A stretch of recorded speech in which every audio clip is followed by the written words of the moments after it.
Today we will start new topic, that is alternating current. So what is alternating current? Current that varies like a sine function with time. Okay मतलब वो current जो sine function के जैसे time के साथ very करती है उसे ही हम अल्टरनेट करंट कहते हैं। ठीक है, इसमें क्या है, जैसे कि जो मोशन ऑफ इलेक्ट्रॉन है वो क्या करता है, वो बैक एंड फोर्थ मोशन करता है, मतलब आगे और पीछे। ठीक है, तो इसमें आप देख सकते हो जैसे ये साइन कर्व है, तो इस साइन कर्व में ये जो इलेक्ट्रॉन अभी जैसे मान लो मीन पोजीशन पे, जीरो पे मीन पोजीशन है, तो ये एक बार यहाँ पे देखो ऐसे ऐसे जा रहा है, उसके बाद ये ऐसे नीचे आ रहा है। ठीक है, मतलब ये कंप्लीट साइकिल ये कंप्लीट कर रहा है इस तरीके। ठीक, तो इसमें देखो एक बार अगर हम सिर्फ इसका प्रोजेक्शन ले लें, मतलब जैसे इस पॉइंट का वाई पे प्रोजेक्शन ले लें, तो देखोगे ये इधर आ रहा है और यहाँ पे अगर होगा तब इधर प्रोजेक्शन अगर केवल ले लें तो एक बार ये ऊपर ऐसे जा रहा है।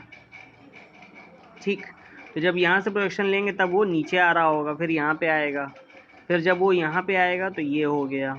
ठीक, तब ये प्रोजेक्शन इस तरीके हो जाएगा। उसके बाद जब ये इधर चढ़ेगा तब ये ऐसे जा रहा होगा। ठीक, मतलब वो अपनी मेन पोजीशन के दोनों तरफ कुल मिला के बैक एंड फोर्थ मतलब आगे और पीछे, यानी कि अपनी डायरेक्शन को क्या कर रहा है, चेंज कर रहा है।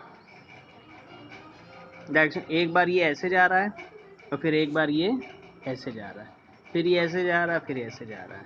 ठीक, तो ये जो मोशन हो रहा है इसी को हम बैक एंड फोर्थ मोशन कहते हैं। ठीक है, मतलब एक बार ये मैक्सिमम पॉजिटिव साइड में, जैसे कि जो अपर पोर्शन है इसको हम पॉजिटिव ले लेते हैं, तो एक बार ये पॉजिटिव साइड में मैक्सिमम हो रहा है यहाँ पे, और एक बार ये निगेटिव साइड में मैक्सिमम हो रहा है। ठीक है, तो अब डायरेक्ट करंट क्या है? Direct current all electrons flow in one direction, जैसे कि उसमें सेल होता है। ठीक है, जैसे कि ये मान लो ये बल्ब लगा हुआ है और यहाँ पे ये आपने एक बैटरी लगा दी, ये प्लस है ये माइनस है, तो इसमें करंट हमेशा एक ही डायरेक्शन में फ्लो करेगा। ठीक है, तो ये आपकी डायरेक्ट करंट हो गई। तो in direct current all electrons flow in one direction, positive to negative, और in alternating current electrons are moving in back and forth direction, मतलब ये क्या करते, it changes continuous their direction once clockwise and then anti clockwise. ठीक है, मतलब यही है कि एक बार अगर ऐसे जा रहे हैं फिर दूसरी बार वो इस तरीके जा रहे हैं, बात समझिएगा। ठीक है, या आप इसको बैक एंड फोर्थ मोशन कहते हैं, मतलब वो उसको समझाने का एक तरीका है कि एक बार क्लॉक वाइज है एक बार एंटी क्लॉक वाइज, तो ऐसे वो बैक एंड फोर्थ मोशन करते हैं।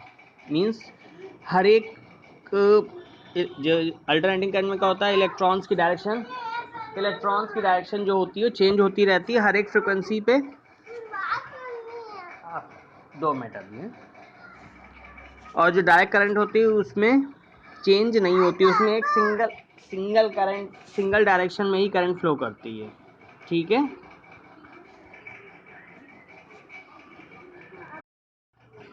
अब जैसे कि इसमें हम बात करते हैं एसी करंट को रिप्रेजेंट कैसे करेंगे, तो एसी करंट को हम रिप्रेजेंट करेंगे I equal to I M sine omega T. तो आई एम क्या है, आई मैक्स, एम का मतलब मैक्स है, आई मैक्स और पीक वैल्यू ऑफ करंट। ऐसे ही एसी वोल्टेज को हम रिप्रेजेंट करते हैं V equal to V M sine omega T.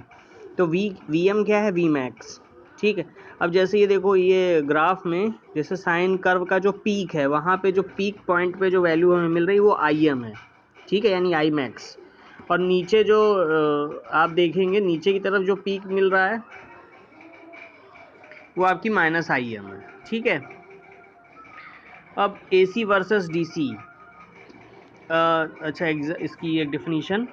So alternating current AC current is a current which changes its magnitude with time and reverses its direction.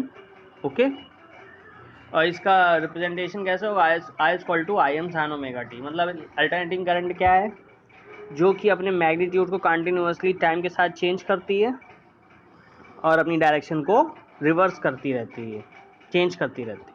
ठीक, अब difference between AC and DC, तो direct current और alternating current में difference क्या है? तो direct current में मैं आपको बता चुका हूँ, electron flow in one direction. Alternating current में electron flows changes its direction according to frequency, मतलब फ्रिक्वेंसी के अकॉर्डिंग ये अपनी डायरेक्शन को चेंज करती रहती है। ठीक है, जैसे 50 हर्ट्स है तो 1 सेकंड में 50 टाइम्स डायरेक्शन चेंज होगी, ठीक है। अब डीसी करंट में सेकंड पॉइंट है मैग्नीट्यूड रिमेन्स कांस्टेंट। तो ये जो देखो नीचे ग्राफ बना हुआ है, तो इसमें जो डीसी करंट का जो लेवल है वो फिक्स्ड है, ठीक है। एक बार आपने ये जैसे ये ग्राफ है ये, तो ये डीसी करंट का जो लेवल है वो फिक्स्ड है। अब मैग्नीट्यूड वेराइज विथ टाइम, इसमें देखिए इसमें क्या है, इसमें मैग्नीट्यूड जो है वो वेरी कर रहा है टाइम के साथ, ठीक है। तो ये आपकी एसी करंट है। Third, it can be store in batteries. जो डीसी करंट होती है उसको आप बैटरी में स्टोर कर सकते हो, जैसे कि आपके यहाँ इन्वर्टर वाली जो बैटरी होती है। और alternating current can't be stored, इसको आप स्टोर नहीं कर सकते हो। इसको कैसे आप प्रोड्यूस कर सकते हो, एसी जनरेटर और मेंस। जो आपके यहाँ मेंस में जो सप्लाई आती है वो बेसिकली अल्टरनेट करंट ही होती है, ठीक है। हम बात कर रहे हैं रजिस्टिव एसी सर्किट की। तो रजिस्टिव एसी सर्किट क्या होता है? A circuit which have only resistors, ठीक है। A circuit which have only resistors is called resistive AC circuit. AC voltage applied to the resistor. हमने क्या किया, यहाँ पे जो रजिस्टर है उसमें एसी वोल्टेज अप्लाई किया। तो जो एसी वोल्टेज होता है उसका जो आपका सिंबल होता है वो इस टाइप का होता है, ठीक है। ये साइन कर्व जैसा सिंबल है, ठीक है। तो ये इसका सिंबल है। ये हमने एज अ इनपुट इसमें यूज़ किया। इनपुट क्या है इसका? AC voltage source. जैसे कि वही जो आपके यहाँ जो मेंस से जो सप्लाई आ रही है वो एसी है, इसको हमने किसी लोड पे लगाया। लोड का मतलब वही रेजिस्टेंस हो गया, ठीक है। तो इनपुट एसी वोल्टेज की इक्वेशन क्या होगी? V equal to V M sine omega T. V M क्या होता है? वोल्टेज एम्पलीट्यूड, या वी मैक्स। एम्पलीट्यूड क्या होता है? Maximum displacement from mean position. ये आपको पता ही है, जैसे कि ये अगर कर्व है, ये जैसे कर्व है, तो ये जो होता है, ये जो मैक्सिमम एम्पलीट्यूड होता है, इसी को हम क्या बोलते हैं? इसी को हम एम्पलीट्यूड कहते हैं। तो maximum displacement from mean position. और ये पीक वैल्यू ऑफ वोल्टेज या वीएम, जैसे ये वी, यही आपका वीएम है, ये आपका माइनस वीएम है। तो वीएम जो है क्या है? वो पीक वैल्यू ऑफ वोल्टेज है, ठीक है। और इसमें अब क्या किए, इसमें मैंने अप्लाई कर दिया किरचॉफ वोल्टेज लॉ। तो देखो ये इक्वेशन है, तो यहाँ पे करंट फ्लो कर रही होगी, तो V minus I R equal to zero. Simple, और तो कुछ लगा नहीं है। तो V equal to I R हो गया, ठीक है। V equal to I R. अब V की जगह वैल्यू पुट करेंगे, क्योंकि AC जो इनपुट वैल्यू है V की वो क्या है? AC वोल्टेज है। तो V equal to V M sine omega T और इक्वल टू आई आर। अब यहाँ से हमने I की वैल्यू निकाली, तो I इक्वल टू हो गया V M upon R into sine omega T. तो V M upon R, V और V equal to I R, आप ओम्स लॉ जानते ही हो। तो वी एम अपॉन आर क्या हो गया? आई एम हो गया। तो I M equal to V M upon R, ठीक है। तो I equal to I M sine omega T. अब ये आई एम क्या है? पीक वैल्यू ऑफ करंट या आई मैक्स। अब अगर ग्राफ ड्रॉ करते हैं तो देखिए, एक तरफ आपका आई एम का ग्राफ है, दूसरी तरफ आपका मतलब इसी में ही वी एम का ग्राफ है। दोनों ओवरलैप कर रहे हैं वो सर्टेन पॉइंट्स पे जहाँ पे ज़ीरो हो रहा है। लेकिन वीएम का जो ग्राफ है वो ऊपर है, आईएम का ग्राफ थोड़ा सा डाउन है। तो इसका रीजन मतलब जो पीक वैल्यू आप देख रहे हो ना, वीएम की भी जो पीक वैल्यू है वो ऊपर है, आईएम की पीक वैल्यू थोड़ी सी कम है। तो इसका रीज़न क्या है? देखो आईएम जो आपका जो आ रहा है, आईएम जो आ रहा है वो वीएम अपॉन आर से आ रहा है, यानी कि वीएम को आप डिवाइड कर रहे हो आर से, ठीक है। तो अब जैसे ये हिंट में मैंने लिखा है V M greater than I M, तो ऐसे नॉर्मली नहीं लिखा जाता है, क्योंकि दोनों का कोई कंपैरिजन नहीं है। तो कोई इसको गलत भी कह सकता है कि ये क्या लिखा हुआ है, ठीक है। वी एम और आई एम का कोई कंपैरिजन नहीं होता, ठीक है।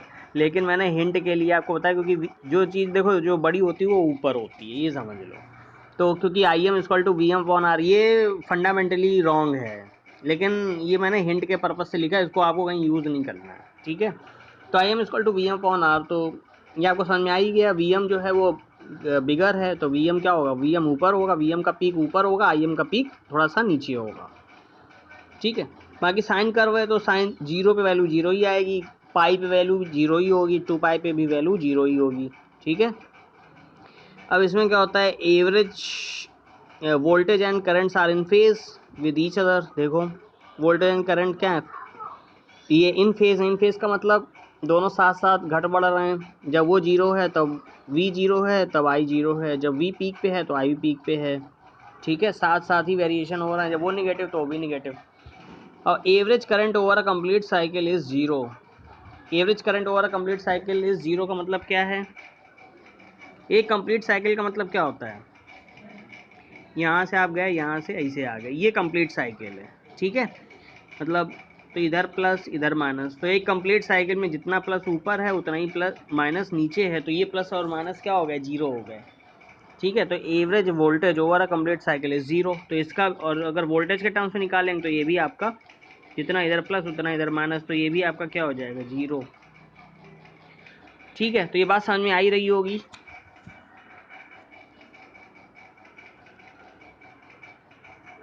चलिए ठीक है, आज यहीं तक रखते हैं, कल आगे स्टार्ट करेंगे। Okay, thank you.